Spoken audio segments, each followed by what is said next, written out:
नमस्कार साथियों। आज मैं ऐसे योगाभ्यास आज मैं आप सभी को बताने वाला हूँ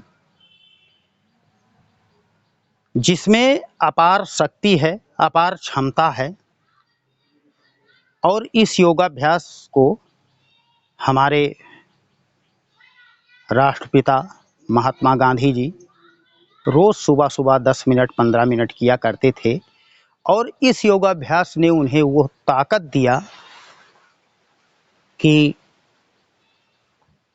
वो अपनी मंजिल यानी कि उनकी मंजिल क्या थी स्वतंत्रता, उसको हासिल करके तब दम लिए और वही योगाभ्यास आज मैं आप लोगों को बताने जा रहा हूँ। तो साथियों देखिए, वो कौन-कौन से योगाभ्यास करते थे। पहला योगाभ्यास उनका हुआ करता था ताड़ासन। तो देखिए ताड़ासन हम कैसे करते हैं साथियों। हाथों को जब कंधों तक लाते हैं तो हाथों की स्थिति हमारी ये होती है, उसके बाद में जब कंधों से ऊपर जाती है तो स्थिति बदल जाती है ये। फिर इसको हम दोनों हाथों की उँगलियों को इंटरलॉक करके इसको मोड़ देते हैं। उसके बाद में यहाँ सिर पर टिका लेते हैं। फिर हम एड़ियों को उठाते हुए पंजों के बल पर खड़े होने का प्रयास करते हैं। जितनी देर रुक सकते हैं उतनी देर रुकते हैं। आइए देखते हैं ताड़ासन। सांस भरते हुए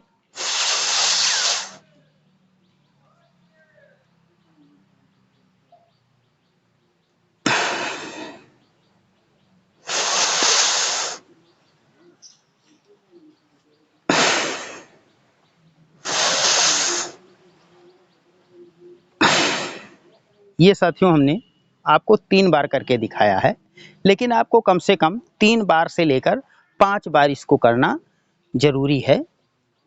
तो सबसे पहला अभ्यास हमारे राष्ट्रपिता महात्मा गांधी जी ये करते थे।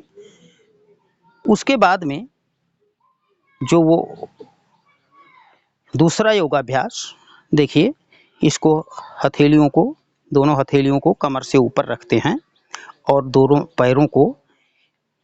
पैर के घुटने को यहाँ टच कराने, एक-एक करके टच कराने का प्रयास करते हैं हथेलियों का। देखिए, आइए देखते हैं।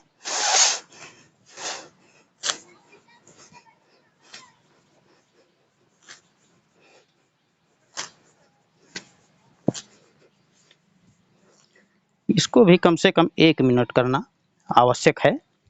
उसके बाद में यही काम यहाँ देखिए, हिप्स पर दोनों हथेलियाँ ले आते हैं। उसके बाद में एड़ी को हथेलियों से टच करने का प्रयास करते हैं बारी-बारी करके।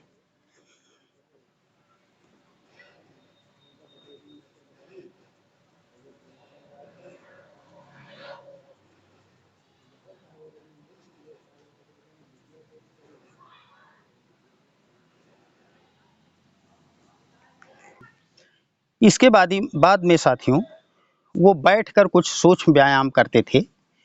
सूक्ष्म व्यायाम क्या हुआ करते थे, आइए देखते हैं। सांसों को हम भरते हुए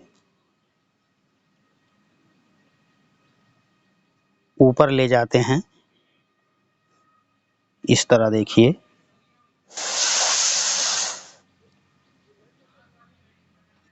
दृष्टि आकाश पर।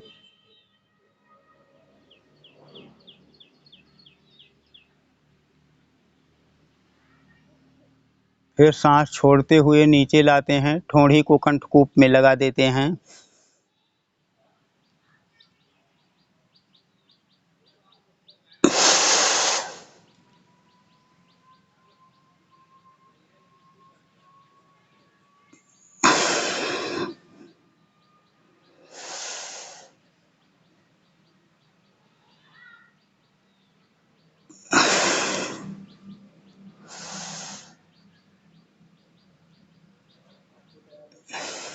कम से कम इसको 3 बार से लेकर 5 बार 7 बार करना आवश्यक होता है। उसके बाद में अगला जो योगाभ्यास है वो ग्रीवा संचालन का है।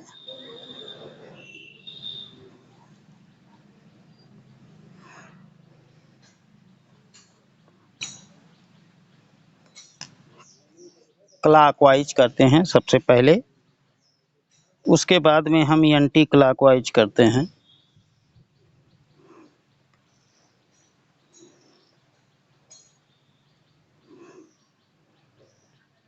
ये उसके बाद ये कंधों के लिए और सर्वाइकल स्पॉन्डिलाइटिस के लिए एक और योगाभ्यास।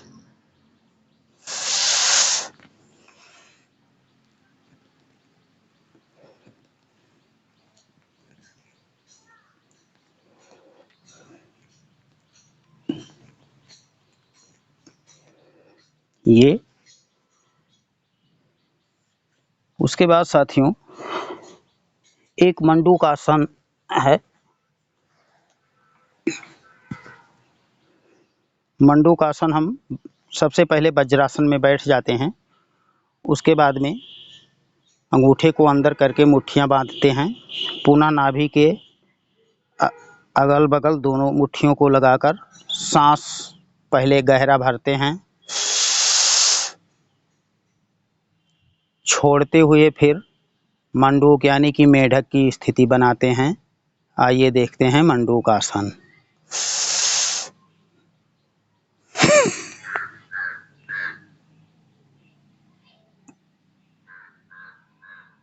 जितनी देर संभव होता है रुकते हैं, पुनः सांस भरते हुए वापस आते हैं।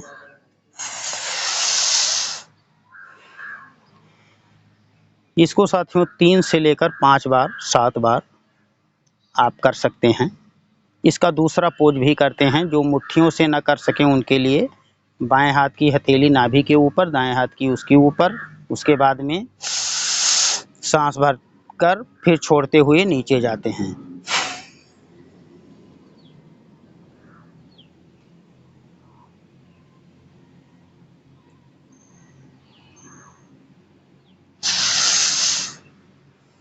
तो ये साथियों मंडूकासन के 2 पोज थे, और अब मैं बताने वाला हूं जो प्राणायाम किया करते थे।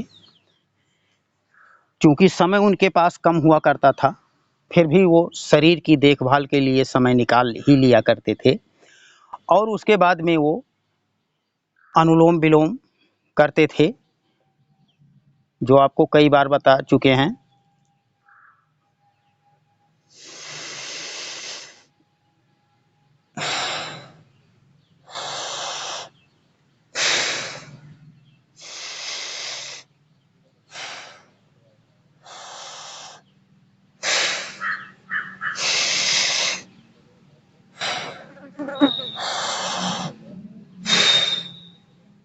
अनुलोम विलोम वो कम से कम 5 मिनट करते थे। उसके बाद में एक प्राणायाम और कपालभाति जो नियमित वो करते थे। आइए देखते हैं कपालभाति।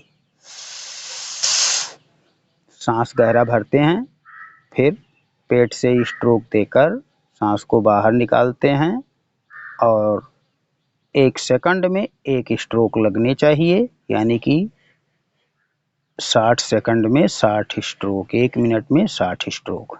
आइए करते हैं कपालभाति।